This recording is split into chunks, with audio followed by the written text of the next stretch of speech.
Olá, estimados irmãos, vamos em nome do nosso amado Salvador Jesus e com o auxílio do Santo e Bom Espírito, vamos dar continuidade aos estudos dessa sexta lição com o título A Fé em Ação.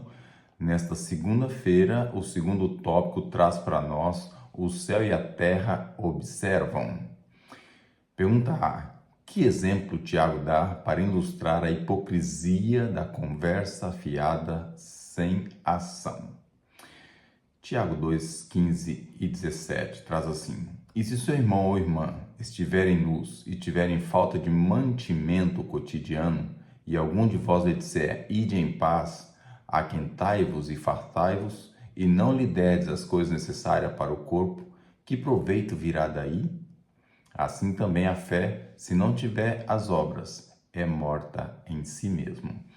Então aqui o apóstolo Tiago traz o exemplo de uma ajuda verbal. Então a pessoa está com necessidade física, uma necessidade palpável, uma necessidade, por exemplo, fome, ou então precisando de roupas para se aquecer ou para vestir, e a pessoa fala ali algumas coisas, algumas palavras para ela e vai em paz. Não resolve. A fé sem obras ela é morta. A Pena Inspirada, em Testemunho para a Igreja, volume 4, página 58, traz o seguinte pensamento: o sermão mais eloquente que podemos pregar sobre a lei dos 10 mandamentos é o ato de obedecer a ela. A obediência deve se tornar um dever pessoal. A negligência desse dever é um pecado flagrante. Deus nos coloca sob a obrigação não apenas de garantir o céu, mas de sentir que é um dever mostrar o caminho a outros e, por meio de nosso cuidado e amor, sem segundas intenções, conduzir a Cristo aqueles que estão dentro da esfera de nossa influência. A notável falta de princípios que caracteriza a vida de muitos que se dizem cristãos é alarmante. Seu desrespeito pela lei de Deus desanima aqueles que reconhecem suas exigências sagradas e tende a afastar da verdade aqueles que de outra forma a aceitariam. Então nós temos aqui uma leitura muito séria, traz para nós a necessidade de darmos exemplo e pregarmos com aquilo que nós somos. Então nós somos conhecedores, realmente somos.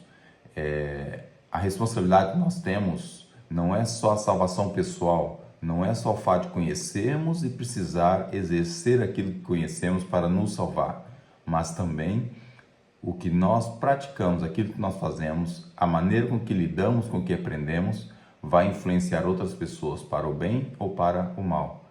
Será que o meu comportamento já tirou o primeiro amor de algum irmão? Ou de alguém que tem aquele zelo, aquele carinho pelas coisas sagradas e olhou para o meu comportamento e falou, se calhar, talvez, eu acho que não é tão importante assim. Será que eu já gerei esse pensamento em alguém? Quer no vestuário, na alimentação, na postura no sábado, na maneira de agir, de falar. Então, traz aqui para nós uma demonstração muito grande concernente ao comportamento que nós temos e a influência que esse comportamento vai ter naqueles que estão ao nosso redor. Pergunta B: o que realmente significa a genuína crença em Cristo? Agora Tiago 2, o versículo 18 e também Mateus 6, 24. Mas dirá alguém, tu tens a fé e eu tenho as obras. Mostra-me a tua fé sem as tuas obras, e eu te mostrarei a minha fé pelas minhas obras. Aqui está um apanhadozinho, um pegadinho, mas realmente a pessoa quando tem fé, quando é uma fé genuína, aquilo transparece nas obras. Mas como é que a pessoa vai ver uma fé sem obras? Agora, é possível umas obras sem a fé? Também não é passível, a não ser que a pessoa está fazendo aquilo só para mostrar ao outro ou escondendo algo, tentando fazer com aquela maneira de agir. De todas as maneiras, não é funcional e não é correto. Ambas têm que andar de mão dada uma com a outra. Mateus 6, 24. Ninguém pode servir a dois senhores, porque há de odiar um e amar o outro, ou dedicará a um e desprezará o outro. Não podeis servir a Deus e a Mamon. Isso é palavra do próprio Jesus. Se ele, o conhecedor de todas as coisas, falou com tanta segurança isso, quem somos nós para achar que isso é possível? Ou nós estamos apegados a Cristo, apegados a Deus, unindo nossas forças, ou lutando com todo o nosso empenho para continuar nessa jornada rumo a Canaã celestial, ou nós estamos simplesmente abrandando, afrouxando, permitindo fazer aquilo que nós queremos e automaticamente estamos servindo a Satanás. Não há uma parte cinzenta onde você está servindo a Deus e servindo a, sei lá. Não. Ou você está servindo a Deus ou você está servindo a Satanás. E esse é o perigo que muitas vezes nós nos colocamos sem perceber que realmente, se eu aprendi uma coisa e não quero fazer, eu decidi servir a Satanás. Então temos que fazer uma análise bem detalhada daquilo que nós estamos a fazer dentro do que nós aprendemos que é preciso para servir ao nosso Pai Celestial.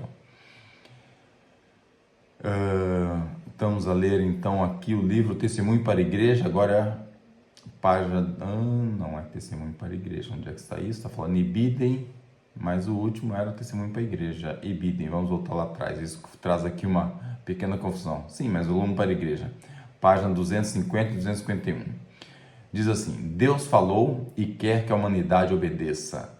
Ele não pergunta às pessoas se é ou não conveniente obedecer. O Senhor da vida e a glória, o Senhor da vida e da glória, não perguntou a si mesmo se seria conveniente ou prazeroso deixar sua posição de alto comando para se tornar um homem de dores, experimentado nos trabalhos, aceitando a vergonha e a morte, a fim de livrar a humanidade das consequências da desobediência. Jesus morreu, sim, Jesus morreu, sim, mas não para salvar o ser humano em seus pecados, mas dos pecados.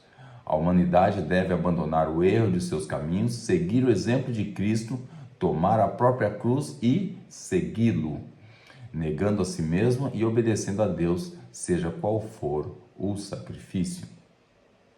Se somos verdadeiros servos de Deus, não devemos nutrir qualquer dúvida em nossa mente quanto a se obedeceremos a seus mandamentos ou se consultaremos nossos próprios interesses seculares. Se a fé dos crentes, na verdade, não os preservar nesses dias relativamente pacíficos, os que os preservará quando a grande prova vier e o decreto cair contra todo aquele que não adorar a imagem da besta e não receber a sua marca na testa ou na mão? Esse período solene não está longe. Em vez de se tornar fraco e indeciso, o povo de Deus deve juntar força e coragem para o tempo de angústia.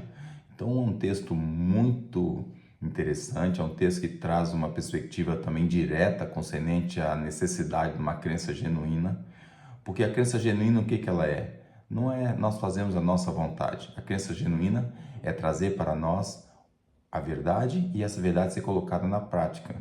Então, Jesus, quando veio morrer por nós, ele não questionou. Ele amou-nos, veio e fez tudo o que foi preciso e necessário para sermos salvos. E devemos agora, da mesma forma, olhar para a salvação que ele nos concedeu, ao caminho que ele abriu para nós, que nem era, né, não somos merecedores, né? E fazer uso desse caminho e lembrar que Deus não vai salvar pecadores, ele vai resgatar pecadores. E ali ficou bem claro que nós devemos obedecer para ser salvo. Então, somos verdadeiramente servos de Deus e devemos então não ter dúvida e estar confiante de que tudo que ele fez, todo o aparato que ele, todo esse sacrifício que ele fez por nós, a sua vida aqui como exemplo, a sua morte, a ressurreição, todo o exemplo que ele deixou é para nós agora termos uma salvação fácil. E diz a irmã White que nós vamos olhar para trás lá no céu e dizer quão fácil foi ser salvo. Então lembre-se, nós não vamos ser salvos pelos erros que cometemos, pelo pecado que cometemos, não vamos, ao contrário, nós não vamos nos perder pelos erros que cometemos, pelo pecado que cometemos, os tombos que levamos na vida cristã. Nós vamos perder a salvação por não aceitar a salvação de Cristo, por não olhar a Ele como Salvador e aceitar o perdão que Ele deixou de graça para mim e para você. Então a salvação vai depender unicamente de olhar a Jesus como seu Salvador, amá-lo, buscar, conhecer a sua vida e seguir o exemplo. Isso é que vai nos salvar. Então, mesmo os erros, tropeções, pecado, tudo que nós cometemos, não é isso que faz a humanidade se perder. O que faz ela se perder é não aceitar a salvação de Jesus. Então, devemos aceitar sim essa salvação, lembrar que a nossa fé em Jesus, sem as atitudes que ele também teve, é uma fé morta. E se nós tivermos uma atitude diante dos outros, que todos olham e falam, nossa, que irmão cristão, mas se o seu coração estiver distante de Cristo, também não vale. Então, a fé e obras andam de mão dadas e ambos nos leva à salvação. Então, possamos lembrar da necessidade que diz ali que o céu e a terra estão nos observando. Tanto o inimigo aqui, os seres humanos aqui e também toda a hóstia angélica, a começar pelo seu anjo da guarda, o seu anjo relator, e todo o céu, o próprio Jesus, Deus, todos nos observam. E você não adianta tentar enganar o seu semelhante. Então, enganar você mesmo, lá no seu íntimo, no seu cérebro, tentar enganar você mesmo. Tudo é feito uma leitura e tudo está registrado. Então, bons pensamentos, quando nós lemos na lição passada, bons pensamentos geram boas obras. E nós devemos envolver bons pensamentos, dessa forma vamos conseguir ter boas obras, e a fé provém de pensamento, provém da mente, provém do coração. E essa boa fé, temos que alicerçar cada vez mais, e quando complicar a nossa vida espiritual, complicar as coisas, a fé será a base daquilo que nós devemos agir e reagir.